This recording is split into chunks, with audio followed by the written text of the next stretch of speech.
오늘의 이야기, 우리의 신앙 여정 속에서 때로는 깊은 신학적 질문과 마주하게 됩니다. 그 중에서도 가장 어렵고 민감한 주제 중 하나는 바로 구원에 관한 것입니다. 왜 어떤 사람은 구원을 받고 어떤 사람은 그렇지 못할까요? 이 모든 것이 전적으로 하나님의 계획, 즉 예정에 달려있는 것일까요? 아니면 우리의 자유의지와 선택이 결정적인 역할을 하는 것일까요? 오늘 우리는 이 심오한 주제, 하나님의 예정론에 대해 함께 탐구해보고자 합니다. 이 말씀이 여러분의 마음에 큰 은혜와 깨달음이 되기를 소망합니다. 본 내용을 시작하기에 앞서 이 말씀이 여러분께 축복이 된다면 더 많은 분들이 이 은혜를 나눌 수 있도록 공유해 주십시오. 저희 채널을 구독하시는 것 또한 저희의 사역에 큰 힘이 됩니다. 이 말씀을 듣는 모든 분들 위해 하나님의 평강이 함께하기를 기도합니다. 오늘날 전 세계의 수많은 복음주의 기독교인들이 견지하는 예정에 대한 관점이 있습니다. 이를 예정론이라고 부릅니다. 이 관점은 하나님의 신적인 미리 아심, 즉 예지에 근거를 둡니다. 쉽게 설명하자면 이런 것입니다. 하나님께서는 영원 전부터, 세상이 창조되기도 전부터 시간의 회랑을 내다보십니다. 그리고 그분은 누가 자신에게 주어진 은혜에 협력하고 누가 그것을 거절할지를 미리 알고 계신다는 것입니다. 즉, 하나님께서는 태초부터 모든 것을 아십니다. 가령 어떤 사람이 복음을 듣고 구원의 은혜를 제안받았을 때 이 사람은 예라고 대답하고 저 사람은 아니오라고 대답할 것을 미리 아신다는 것이죠. 그리고 바로 그 미리 아심, 즉 예지에 근거하여 하나님께서는 사람들을 예정하신다는 주장입니다.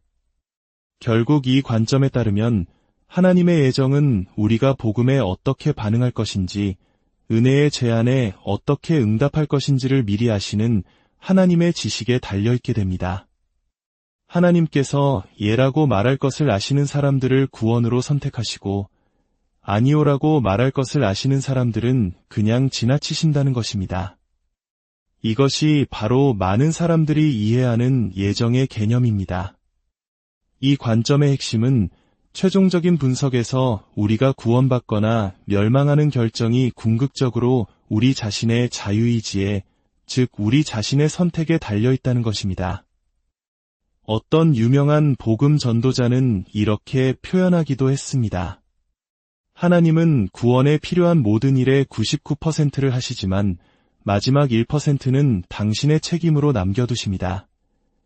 이러한 관점을 설명하기 위해 자주 사용되는 두 가지 비유가 있습니다.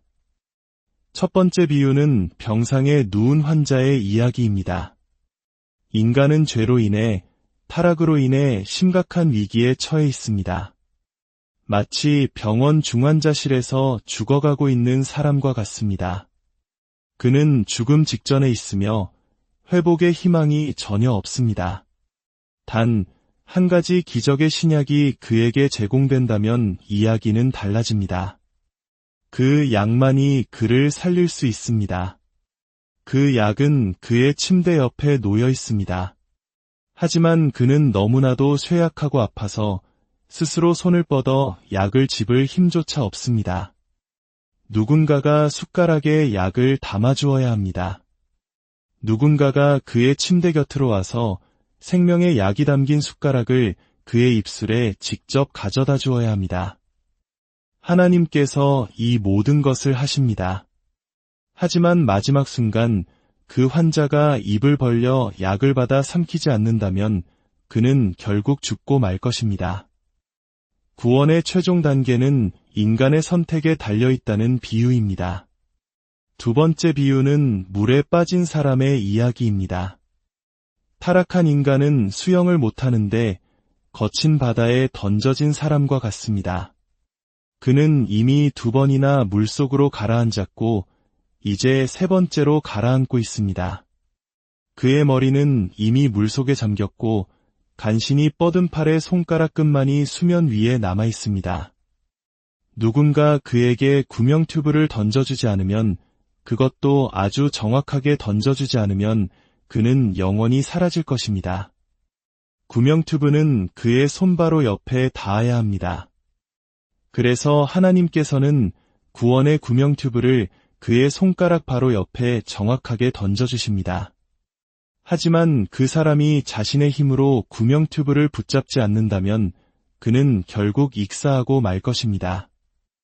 이 비유 역시 하나님의 전적인 도움에도 불구하고 마지막 결정적인 행동은 인간의 몫이라고 말합니다. 하지만 제가 성경에서 발견하는 진리는 이것과 사뭇 다릅니다. 성경은 구원의 은혜가 죽어가는 병자에게 제공된다고 말하지 않습니다.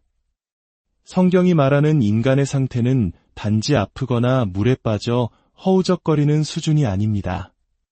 성경에 따르면 그 구원의 약은 이미 사망 선고를 받은 시체에게 투여되는 것입니다.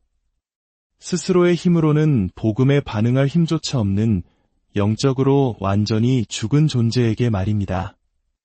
만약 당신이 그리스도 안에 있다면 하나님께서 당신을 위해 하신 일은 이것입니다. 당신이 세 번째로 물속에 가라앉아 바다 밑바닥에서 차갑게 죽어 있을 때 성령 하나님께서 친히 물속으로 뛰어들어 당신을 건져내셨습니다. 당신을 해변으로 옮겨 심폐소생술을 하고 창조의 능력으로 당신을 다시 살리셨습니다. 당신은 그리스도 안에서 새로운 피조물이 된 것입니다. 이것이 바로 은혜입니다. 100% 하나님의 역사입니다. 인간의 1%가 개입할 여지가 없습니다. 하지만 이 설명을 들으면 마음속에 두 가지 불편한 질문이 떠오를 것입니다. 첫째, 왜 하나님은 이 일을 모든 사람에게 해주시지 않는가? 둘째, 이 설명은 구원에서 나의 행동이나 선택을 완전히 배제하는 것처럼 들린다. 솔직히 말씀드리면 저 역시 과거에 이 교리를 몹시 싫어했습니다. 신학생 시절 저는 이 문제와 5년 동안이나 씨름했습니다. 당시 제 서재에는 이런 문구가 적힌 팻말이 걸려 있었습니다. 당신은 당신이 진리이기를 바라는 것이 아니라 하나님께서 진리라고 말씀하시는 것을 믿고 설교하고 가르칠 책임이 있다. 이 교리와 씨름할 때마다 저는 계속해서 로마서 9장으로 돌아가야 했습니다. 그리고 결국 제가 피할 수 없었던 곳이 바로 로마서 9장이었습니다. 사도 바울은 그곳에서 이렇게 기록합니다. 육신의 자녀가 하나님의 자녀가 아니요 오직 약속의 자녀가 시로 여기심을 받느니라. 약속의 말씀은 이것이니 명년 이때에 내가 이르리니 사라에게 아들이 있으리라 하심이라. 그뿐 아니라 또한 리브가가 우리 조상 이삭 한 사람으로 말미암아 임신하였는데 그 자식들이 아직 나지도 아니하고 무슨 선이나 악을 행하지도 아니한 때에 택하심을 따라되는 하나님의 뜻이 행위로 말미암지 않고 오직 부르시는 이로 말미암아 서게 하려 하사 리브가에게 이르시되 큰 자가 어린 자를 섬기리라 하셨나니 기록된 바 내가 야곱은 사랑하고 에서는 미워하였다 하심과 같으니라. 이 말씀을 들으면 즉시 어떤 질문이 떠오릅니까? 그런즉 우리가 무슨 말을 하리요? 하나님께 불의가 있느냐? 바울이 이러한 반론을 미리 예상했다는 사실이 놀랍지 않습니까? 만약 바울이 하나님은 인간의 선택을 미리 아시고 예정하신다는 관점을 가졌다면 하나님께 불의가 있느냐? 라는 질문은 나올 필요가 없었을 것입니다. 아무도 그 교리에 화를 내지 않기 때문입니다. 예지 예정론은 인간의 자유의지를 존중하는 것처럼 보이기에 아무런 반발도 사지 않습니다. 그러나 성경적인 예정론, 즉 개혁주의 예정론을 가르칠 때 사람들은 항상 똑같은 반응을 보입니다. 그건 불공평해. 이것은 사도 바울이 그리고 예수님께서 이 교리를 가르치셨을 때 받으셨던 반응과 정확히 동일합니다. 사실 예지 예정론은 예정에 대한 설명이 아닙니다. 그것은 사실상 예정을 부인하는 것입니다. 왜냐하면 최종 분석에서 구원의 결정이 인간에게 달려있기 때문입니다. 인간의 타락이 우리를 영적으로 완전히 죽은 상태에 이르게 했다는 성경의 진리를 심각하게 받아들이지 않기 때문입니다.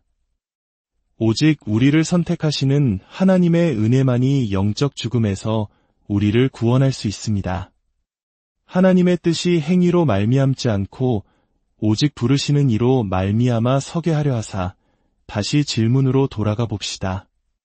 하나님께 불의가 있느냐? 그럴 수 없느니라 바울은 단호하게 대답합니다. 그리고 그 이유를 설명합니다. 모세에게 이르시되 내가 긍휼히 여길 자를 긍휼히 여기고 불쌍히 여길 자를 불쌍히 여기리라 하셨으니 생각해 보십시오. 만약 온 세상이 하나님 앞에서 죄인으로 판결을 받았다면, 만약 온 세상이 영적으로 파산하고 하나님께 적대적이며 영적으로 죽어있다면 상황은 어떨까요? 이런 상태에서 하나님께서 주권적으로 그분의 선하신 뜻을 따라 어떤 사람들에게 은혜를 베푸시고 그들을 생명으로 이끄시며 지옥에서 구원하신다고 가정해 봅시다. 그러면 우리는 하나님께서 도덕적으로 다른 모든 사람에게도 똑같이 행하실 의무가 있다고 생각하기 쉽습니다. 그리고 만약 그렇게 하지 않으시면 우리는 항의하며 외칠 것입니다. 그건 공평하지 않아요. 평등하지 않아요. 하지만 하나님께서는 모세의 입을 통해 분명히 말씀하십니다. 내가 긍휼히 여길 자를 긍휼히 여기리라. 하나님은 누구에게도 자비를 베풀어야 할 의무가 없으십니다. 만약 자비가 의무라면 그것은 더 이상 자비가 아니라 정의일 것입니다. 하나님께서 야곱에게는 자비를 베푸시고 에서에게는 베풀지 않으시기로 결정하셨다면 무엇이 불공평합니까? 무엇이 부당합니까? 물론 만약 하나님께서 죄 없는 에서를 벌하셨다면 그것은 부당할 것입니다. 그러나 성경적인 선택 교리는 이것을 가르칩니다. 어떤 사람들은 은혜를 받고 나머지는 정의를 받습니다. 그 누구도 하나님으로부터 불의를 경험하지는 않습니다. 이 차이를 이해하시겠습니까? 그리고 마침내 바울은 이 논의의 결론을 내립니다. 그런즉 원하는 자로 말미암음도 아니요 다른 박지라는 자로 말미암음도 아니요 오직 긍휼히 여기시는 하나님으로 말미암음이니라. 제가 예정론에 대해 토론할 때마다 논쟁은 항상 이 지점으로 기결됩니다. 최종 분석에서 구원은 무엇에 달려 있는가? 많은 사람들은 결국 이렇게 말할 수밖에 없습니다. 그것은 원하는 자, 즉 당신의 자유의지에 달려 있습니다. 마치 선거와 같다고 비유합니다. 하나님은 당신에게 한 표를 던지시고 사탄은 당신을 반대하는 표를 던집니다. 이제 동점이 되었으니 당신이 결정적인 한 표를 던져야 한다는 것입니다. 사랑하는 여러분, 만약 당신이 결정적인 표를 던져야 한다면 당신은 소망 없이 지옥으로 향할 운명입니다. 왜냐하면 거듭나지 않은 당신의 의지는 당신 자신의 힘으로는 결코 절대로 하나님께 투표하지 않을 것이기 때문입니다. 그러나 성경이 말하는 구원의 선거는 다릅니다. 오직 한 분만이 투표하십니다. 사탄은 투표권이 없습니다. 오직 한 표만이 유효합니다. 그리고 세상이 창조되기도 전에 하나님께서는 당신의 이름이 적힌 투표용지를 던지셨습니다. 만약 당신이 그리스도 안에 있다면 말입니다. 그러므로 구원은 다른 박지라는 자나 선택하는 자, 원하는 자에게 달린 것이 아니라 오직 하나님의 주권적인 은혜에 달려있는 것입니다. 만약 지금 이 자리에 사도 바울이 나타나 신학자들이 구원에 대해 논쟁하는 것을 듣는다고 상상해 봅시다. 그들이 바울에게 묻습니다.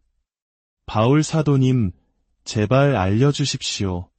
최종적으로 저의 구원은 저의 의지에 달려 있습니까? 아니면 하나님의 의지에 달려 있습니까? 바울이 방금 로마서에서 말한 것보다 더 명확하게 그 질문에 대답할 수 있는 방법이 있을까요?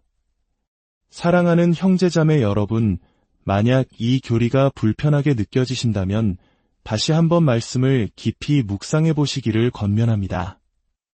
이 교리는 인간의 교만을 완전히 무너뜨리고 모든 영광을 오직 하나님께만 돌리게 합니다. 그리고 그 안에서 우리는 비로소 흔들리지 않는 참된 구원의 확신과 평안을 누리게 됩니다. 구원의 주권이 변덕스러운 내 의지가 아닌 영원하고 불변하시는 하나님께 있음을 깨달을 때 우리는 진정한 자유를 얻게 됩니다. 우리 하나님의 주권적인 은혜 안에서 깊은 평안과 흔들리지 않는 확신을 발견하시기를 축복합니다. 여러분과 여러분의 가정 위에 언제나 하나님의 크신 은총이 함께 하시기를 기도합니다. 믿음에 대한 깊은 탐구에 함께 해주셔서